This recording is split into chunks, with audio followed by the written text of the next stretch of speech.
Good morning. Good Wednesday morning to each and every one of you. Good morning. Good morning. Paul continues caring for his Corinthian friends. Paul continued caring for his Corinthian friends. My brothers and sisters, this morning we are meditating on Second Corinthians 5, chapter 5 to 13. Second Corinthians chapter 5 to 13. Ask yourself the question this morning: what personal insufficiencies might you surrender to Jesus today? In the letter known as Second Corinthians, Paul continued encouraging and instructing the church in Corinth. Here on earth now and evenly in heaven, the aim of Christian life is to please God. Here on earth, Paul saw himself as God's ambassador to the world. As such, he realized that he was always proclaiming in his words and by his deed that we are reconciled to God solely through the sacrifice of his son Jesus.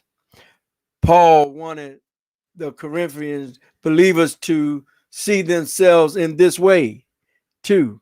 Strengthened by the Holy Spirit, we are called to share this message of reconciliation with the word. However, we must always maintain a careful degree of separation from the world because the world is ruled by God's enemy, Satan. For various reasons, the Christian church in Jerusalem had fallen on hard times. They were being prosecuted by unbelieving Jews and by some Roman officials to the extent that many believers have fallen into serious poverty. By contrast, the church in Corinthian was well off. So Paul repeatedly encouraged the Corinthians to support the impoverished Christians in Jerusalem. But Paul emphasized that their gift wouldn't be much of a gift unless it was a willing sacrifice like that which Jesus made for us. Paul was especially concerned by false teaching about God in the Corinthian church. Often false teachers will mix the truth of God with the lies of the world. Paul wanted the Christians to be on their guard against this. But when contending with false teachers, Paul also wanted the Corinthians to remain humble before God. God had shown Paul that in his flesh he was not sufficient to serve Jesus faithfully. It was only by God's grace that he was significant to serve Jesus faithfully. So Paul concluded his letter with a warning. When we preach that all our power comes from Jesus, we must carefully to examine ourselves to be sure we are practicing what we preach. We must be careful to rely on Jesus, not on ourselves.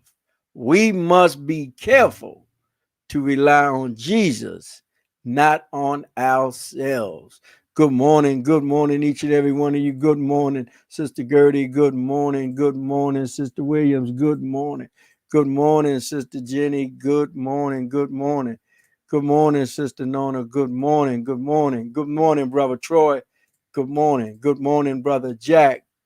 Good morning, Sister Sandy. Good morning, Sister Winky. Good morning, Aunt Joycey. Good